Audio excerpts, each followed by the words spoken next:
ಹುಟ್ಟಿದ ಮೇಲೆ ಪ್ರತಿಯೊಬ್ಬರ ಲೈಫಲ್ಲೂ ಚಟ್ಟಾಭಿಷೇಕ ಅನ್ನೋದು ಆದೇಶ ಆಗಿದ್ರೆ ಪಟ್ಟಾಭಿಷೇಕ ಅನ್ನೋದು ಅವಕಾಶ ಇದ್ದಂಗೆ. ಚಟ್ಟಾಭಿಷೇಕ ಅನ್ನೋ ಆದೇಶಕ್ಕೆ ನಾನು ಹುಟ್ಟಿದಾಗಲೇ ಆ ದೇವರು ಮುನ್ನುಡಿ ಬರೋದಾಯಿತು. ಇನ್ನು ಪಟ್ಟಾಭಿಷೇಕ ಅನ್ನೋ ಅವಕಾಶಕ್ಕೆ ನಾವು ಇಟ್ಟಿರೋ ಈ ಪುಟ್ಟು ಹೆಜ್ಜೆನ ಗುರುತಿಸಿ ಅಭಿಮಾನಿ ದೇವರುಗಳು ಮುನ್ನುಡಿ ಬರೀಬೇಕು ಅಂತ ಕೇಳ್ಕೊತಿದ್ದೀವಿ. ಜೈ ಕರುನಾಡು, ಜೈ ಸಿನಿಗೂಡು.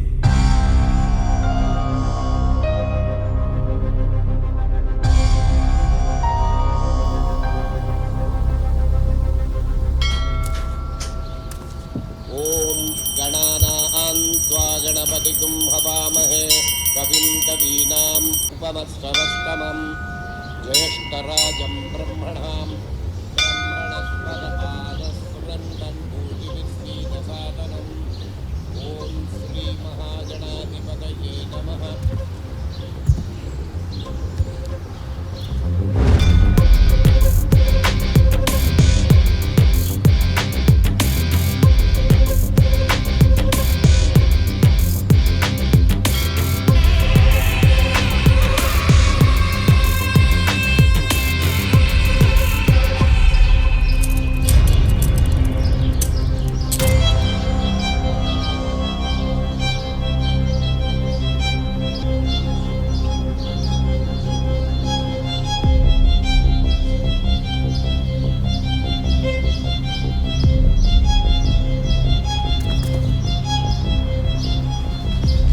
ಕೆಲವು ಸಲ ಆ ದೇವ್ರು ಕೂಡ ಮಿಸ್ಟೇಕ್ ಮಾಡಿಬಿಡ್ತಾನೆ.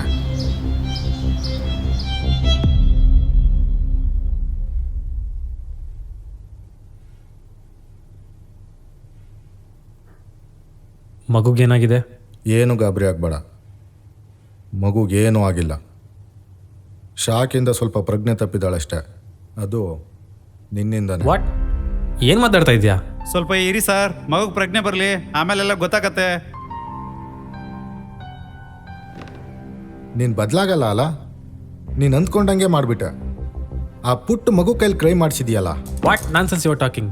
ನಾನ್ಯಾಕೆ ಆ ಮಗು ಕೈಲಿ ಕ್ರೈ ಮಾಡಿಸ್ಲಿ? ಯಾರೇ ಅಪರಾಧಿ ಕಂಡ್ರು ಶೂಟ್ ಮಾಡ್ಬೇಕು ಅಂತಿದ್ರಿ, ಈಗ ಮಗು ಕೈಲಿ ಕ್ರೈ ಮಾಡಿಸ್ಬಿಟ್ಟು ಏನು ಗೊತ್ತಿಲ್ಲದೆ ಇರೋ ಥರ ನಾಟಕ ಆಡ್ತಿದ್ದೀರಾ?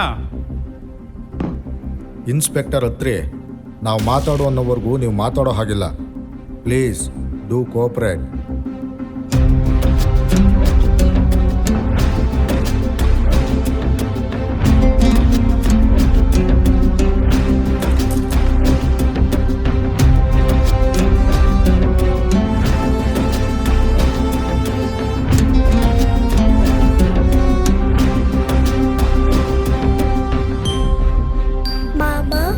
ತನು, ಗಾಬರಿ ಆಗ್ಬೇಡ.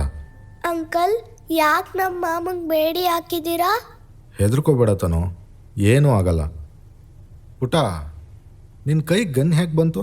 ಅಂಕಲ್, ಅದು ನೋ, ನಿನ್ನ ಕೈಲಾಗಲ್ಲ. ನಿನ್ನ ಕೈಲಾಗೋದೇ ಇಲ್ಲ.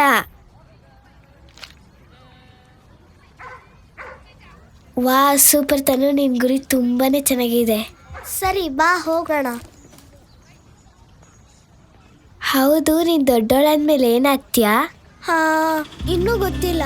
ಹೌದು, ನೀನೇನಾಗ್ತೀಯಾ? ನಮ್ಮ ಅಪ್ಪ ನನ್ನ ಮಿಲಿಟರಿಗೆ ಸೇರಿಸ್ತಾರಂತೆ. ಗನ್ ಹಿಡ್ಕೊಂಡು ದೇಶ ಕಾಯ್ತೀನಂತೆ. ಹೌದಾ? ನಿಂಗೆ ಗೊತ್ತಾ, ನಮ್ಮ ಮಾಮನ ಹತ್ರನೂ ಗನ್ ಇದೆ.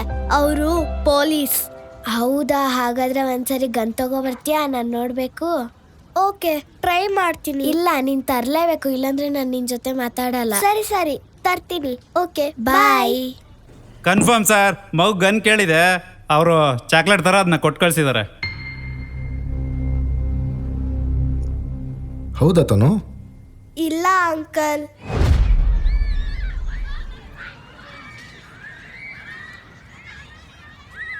ಹೇ ಅನು, ಬಾ ಆಟ ಆಡೋಣ. ನಿನ್ ಜೊತೆ ಆಟನೂ ಆಡಲ್ಲ, ಮಾತು ಆಡಲ್ಲ. ಯಾಕೆ, ಏನಾಯ್ತು? ನಾನು ನಿಂಗೆ ಏನ್ ಹೇಳಿದೆ? ತಂದ ನೀನು? ಅದಾ, ನಾನು ಮರ್ತೇ ಬಿಟ್ಟೆ. ನಾಳೆ ತರ್ತೀನಿ. ನಾಳೆ ಫ್ರೆಂಡ್ಶಿಪ್ ಡೇ ಇದೆ, ನೀನ್ ತರ್ಲೇಬೇಕು. ಸರಿ, ಪ್ರಾಮಿಸ್? ಪ್ರಾಮಿಸ್. ಇವಾಗ ಆಟ ಆಡೋಣ, ಬಾ. ಸರಿ, ಬಾ ಹೋಗೋಣ.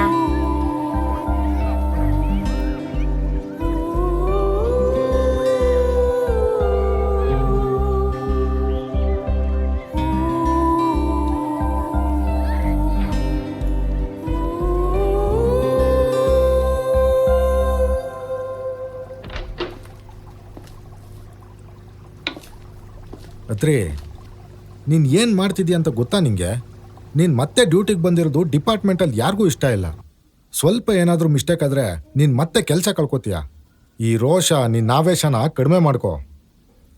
ಹೋಗ್ಲಿ ಬಿಡು, ಹೋದ್ರೆ ಕೆಲಸ ತಾನೇ ಹೋಗೋದು, ಏನು ಪ್ರಾಣ ಅಲ್ವಲ್ಲ. ನಂಗೆ ಗೊತ್ತೋ ನಿನ್ನ ಹೆಣ್ಮಕ್ಳು ವಿಚಾರದಲ್ಲಿ ಎಷ್ಟು ಸೆನ್ಸಿಟಿವ್ ಅಂತ. ನಾವು ಪೊಲೀಸ್ ಕಣೋ, ನಾವು ಏನೇ ಮಾಡಬೇಕು ಅಂದ್ರೂ ಅಂಡರ್ ರೂಲಲ್ಲೇ ಮಾಡಬೇಕು. ಪೊಲೀಸ್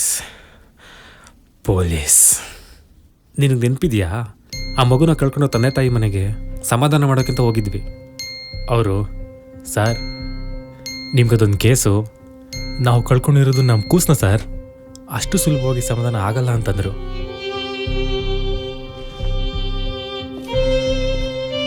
ಆ ಕೇಸು ನನ್ನ ಕೈಲಿದ್ದ ಧೈರ್ಯದ ಮೇಲೇ ನಾನು ಅವ್ರಿಗೆ ನ್ಯಾಯ ಕೊಡಿಸ್ತೀನಿ ಅಂತ ಮಾತು ಕೊಟ್ಟಿದ್ದು.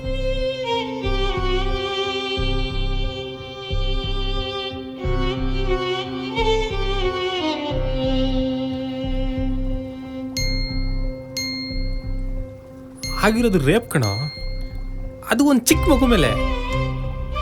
ಇಂಥ ಅಪರಾಧ ಮಾಡಿನೂ ನಮ್ಮಲ್ಲಿ ತಪ್ಪಿಸ್ಕೊಳ್ಳೋಕೆ ದಾರಿ ಇದೆಯಲ್ಲ.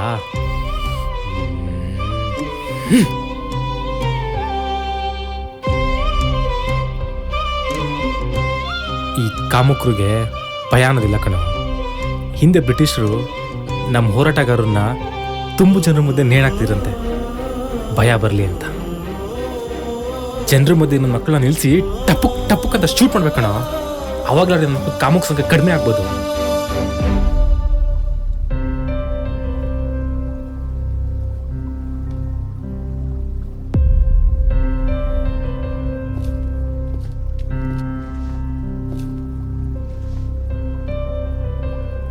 ತಾಯಿ ಮತ್ತೆ ಅಕ್ಕನ ಕಳ್ಕೊಂಡಿರೋ ನಿನಗೆ ಈ ಥರ ಘಟನೆಗಳಲ್ಲಿ ನಿನ್ನ ಪರಿಸ್ಥಿತಿ ಹೇಗಿರುತ್ತೆ ಅಂತ ನನಗೆ ಅರ್ಥ ಆಗುತ್ತೆ ಕಣೋ. ಒಂದು ಹೆಣ್ಣಿಗೆ ನಾನೊಂದು ಹೆಣ್ಣು, ನನಗೆ ನಾಚ್ಕೋಬೇಕು, ನನಗೆ ಮಾನ ಅಂದರೆ ಎಷ್ಟು ಮುಖ್ಯ, ನನಗಿರೋ ಗೌರವ ಎಂಥದ್ದು ಅಂತ ತಿಳ್ಕೊಳ್ಳೋಕ್ಕೂ ಒಂದು ಸ್ಟೇಜ್ ಬೇಕೋ. ಪ್ರಪಂಚ ಅಂದ್ರೆ ಏನು ಅಂತ ಗೊತ್ತಿಲ್ಲದಿರೋ ಚಿಕ್ಕ ಮಕ್ಕಳು ಅತ್ಯಾಚಾರಕ್ಕೆ ಬಲಿಯಾಗ್ತಿದ್ದಾರೋ.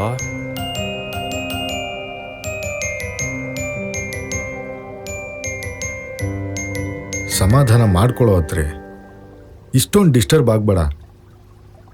ನಿನ್ನ ಜವಾಬ್ದಾರಿಗೆ ಒಂದು ಮಗು ಇದೆ ನೋಡು. ನೀನೊಂದು 2 ದಿನ ಡ್ಯೂಟಿಗೆ ಬರಬೇಡ, ರೆಸ್ಟ್ ಮಾಡು.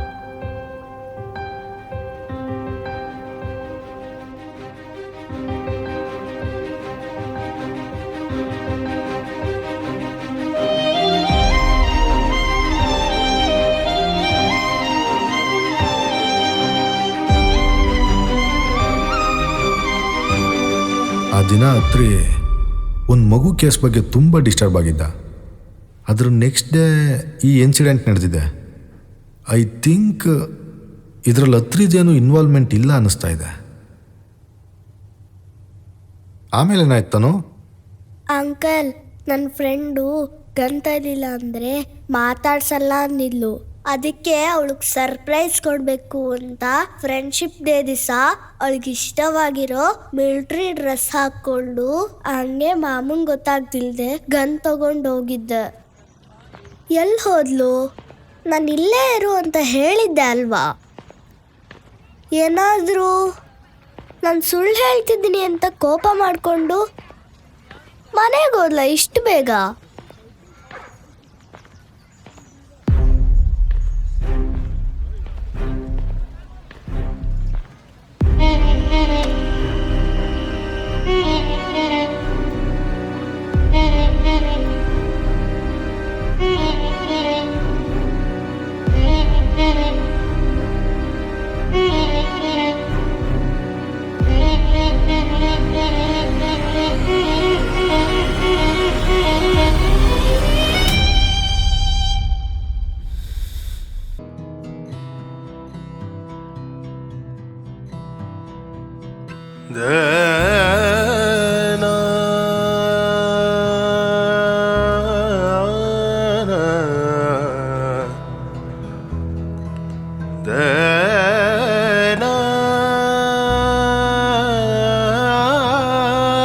ಕ್ರೂರ ದಾಳಿ ಮೊಗ್ಗಿನ ಮೇಲೆ ತಂಗಾಳಿಯಿಂದ ಬಂಧಿಯಾಯ್ತು ಹಾಡುವ ಗಿಳಿಯು.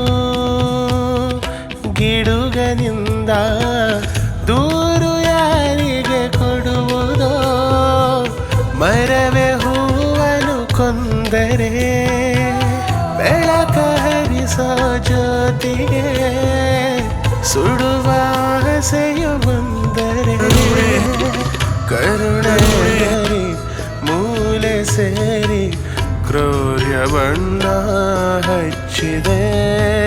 ನದಿಯು ಕಡಲ ದವಡೆಯಲ್ಲಿ ಸಿಲುಕಿ ಪ್ರಾಣ ಬಿಟ್ಟಿದೆ.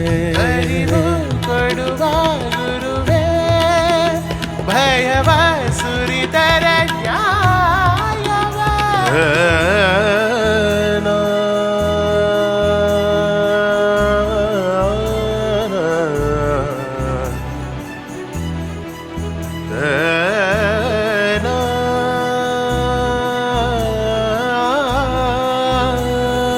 गुरुर्ब्रह्मा गुरुर्विष्णु गुरुर्देवो महेश्वरा. गुरु साक्षात् परब्रह्मा तस्मै श्री गुरुवे नमः.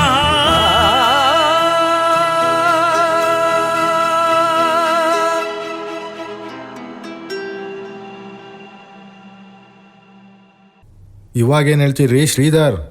ಅವಾಗಲೇ ಹೇಳಿದ್ನಲ್ಲ ಸರ್, ಮಗು ಪ್ರಜ್ಞೆ ಬಂದಮೇಲೆ ಎಲ್ಲ ಗೊತ್ತಾಗುತ್ತೆ ಅಂತ.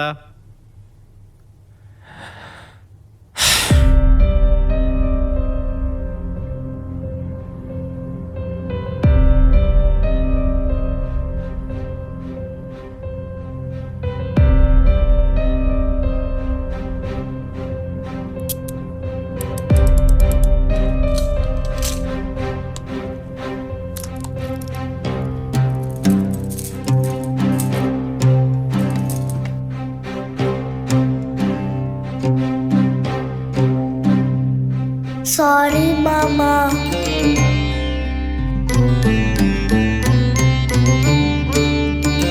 ನಾನು ಹೆಂಗ್ ಶೂಟ್ ಮಾಡಿದೆ ಅಂತಾನೆ ನಂಗೆ ಗೊತ್ತಿಲ್ಲ.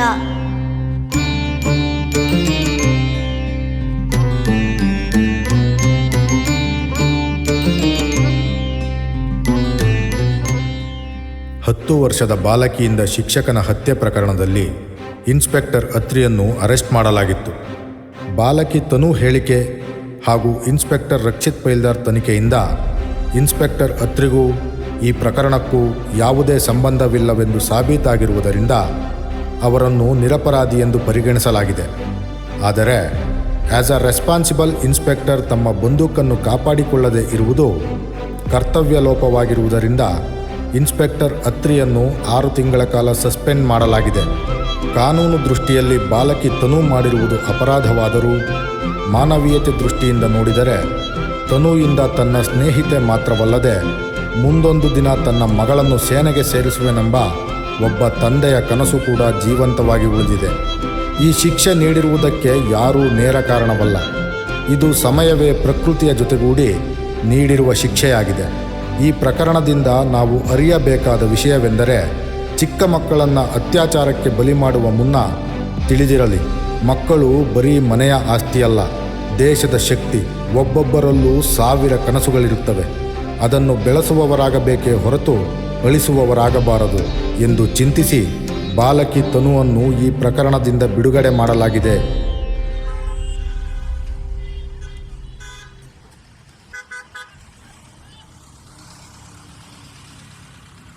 ಅತ್ರಿ,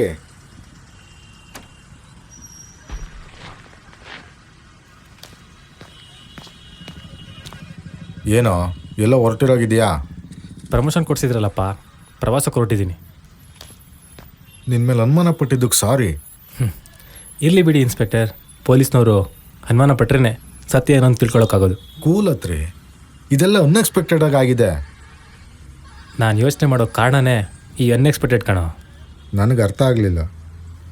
ಇದೇ ರೀತಿ ಚಿಕ್ಕ ಮಕ್ಕಳ ಮೇಲೆ ಅತ್ಯಾಚಾರ ಅನ್ನೋದು ಮುಂದುವರೆದ್ರೆ ಮುಂದೊಂದು ದಿನ ತಮ್ಮ ಸೇಫ್ಟಿಗೆ ಅಂತ ಪೆನ್ ಜೊತೆಗೆ ಗನ್ ತೊಗೊಂಡೋಗ್ತಾಗುತ್ತೆ. ಗನ್ನು ನಿನ್ನ ಥಿಂಕಿಂಗ್ ಅಂಡರ್ ರೋಡಲ್ಲಿ ಇರೋದೇ ಇಲ್ಲ ಅಲ್ಲ. ನೀನು ಬದಲಾಗಲ್ಲ ಬಿಡು.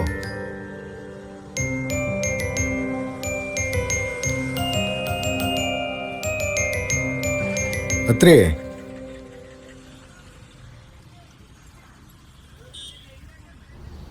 ನೀನು ಯಾಕೆ ಬ್ರಹ್ಮನ ಹತ್ರ ಪಾರ್ಟ್ ಟೈಮ್ ಜಾಬ್ ಮಾಡಬಾರ್ದು? ಅಲ್ಲ, ನನಗೆ ಕೆಲಸ ಹೇಳ್ತಿದ್ದಾನೆ ಅಂತ ಕೋಪ ಮಾಡ್ಕೋಬೇಡ. ಅವನು ಹಣೆ ಬರೋ ಟೈಮಲ್ಲೇ ಹೆಣ್ಮಕ್ಳ ಜೀವನದಲ್ಲಿ ಈ ಥರ ವಿಘ್ನಗಳು ಕಾಣಿಸ್ಕೊಂಡ್ರೆ ನೀನು ಅದನ್ನ ಅಲ್ಲೇ ಯಾಕೆ ಸರಿ ಮಾಡಬಾರ್ದು? ಪ್ರಪಂಚದಲ್ಲಿ ಏನೇ ಆಗಬೇಕಂದ್ರೂ ನಿನಗೆ ಮೊದಲನೇ ಪೂಜೆ ಅಲ್ವಾ? ಯೋಚನೆ ಮಾಡಿ ನೋಡು.